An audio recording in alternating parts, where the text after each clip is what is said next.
Welcome to Hindi class. भगवान से प्रार्थना करती हैं कि आप सभी स्वस्थ होंगे।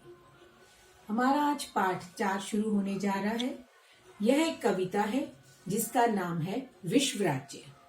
इसमें विश्व शांति के महत्व को समझाया गया है। इसमें जाति पाति धर्म के भेदभाव को बुलाकर एक दूसरे के सुख दुख में शामिल होने की बात को समझाया गया है। अपनी जन्मभूमि या मातृभूमि से प्रेम की बात कही गई है।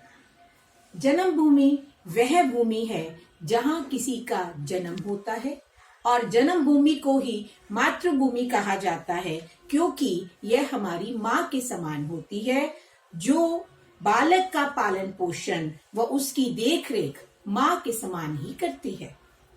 इस कविता में विश्व को एक परिवार के रूप में समझना है।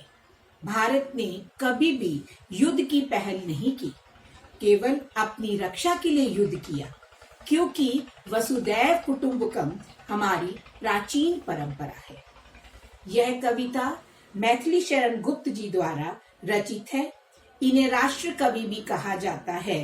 इन्हें पद्म भूषण से भी सम्मानित किया जा चुका है। अब हम कविता पाठ शुरू करते हैं। कहो तुम्हारी जन्मभूमि का है कितना विस्तार, भिन्न भिन्न यदि देश हमारे तो किसका संसार। कवि कहता है कि तुम्हारी जन्मभूमि का कितना फैलाव है, कितना विस्तार है। यदि देश अलग अलग हैं तो ये संसार किसका है। धरती को हम कांटे छांटे तो उस अंबर को भी बांटे। कवि कहता है अगर हम इस धरती को काटते हैं, छांटते हैं, ये मेरी है, ये मेरी है, तो क्या उस अंबर को भी बांटे, क्या उस आकाश को भी बांट दे। एक अनल है, एक ही आग है, एक सलिल है, पानी भी एक है, एक अनिल संचार, हवा भी एक जैसी बहती है। कहो तुम्हारी मातृभूमि का कितना विस्तार। कवि हमसे प्रश्न करता है कि बताओ अब तुम्हारी मातृभूमि का कितना फैलाव है।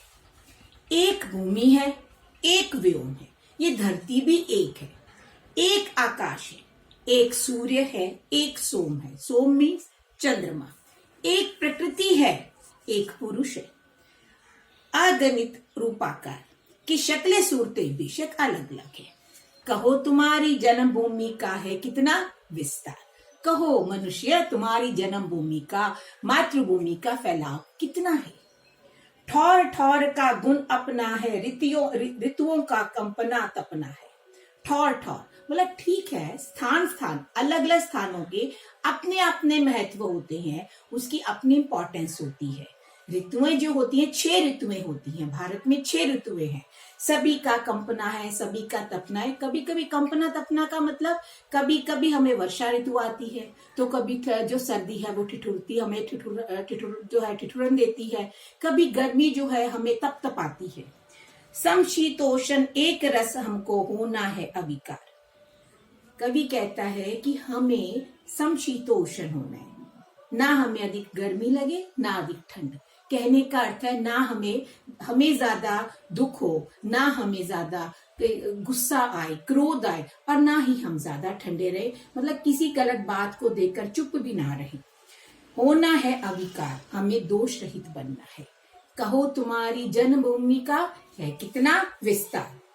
अलग अलग है सभी अधूरे, सब मिलकर ही तो हम पूरे। अब कभी हमें समझाता है कि हम मिलकर अगर हो जाएं तो तब पूरे होंगे, क्योंकि अगर अलग अलग रहेंगे तो अधूरे ही रहेंगे।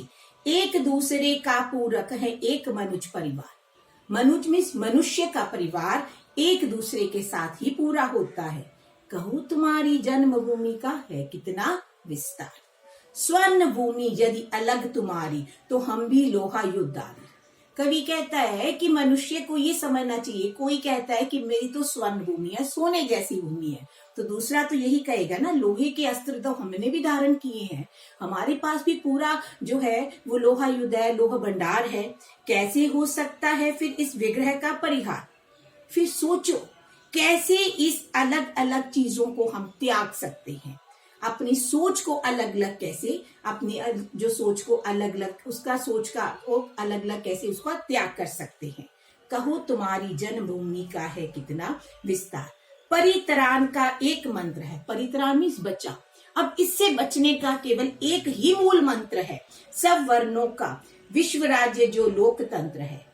कवि कहता है इस आपने जो समूचे संसार को विश्व राज्य मानो और उसे लोकतंत्र जानो, प्रजातंत्र जानो, सब वर्णों का सब धर्मों का जहां एक अधिकार, एक ऐसा देश बनाओ, एक ऐसी धरती बनाओ जहां सभी वर्ण सभी धर्मों का एक जैसा अधिकार हो।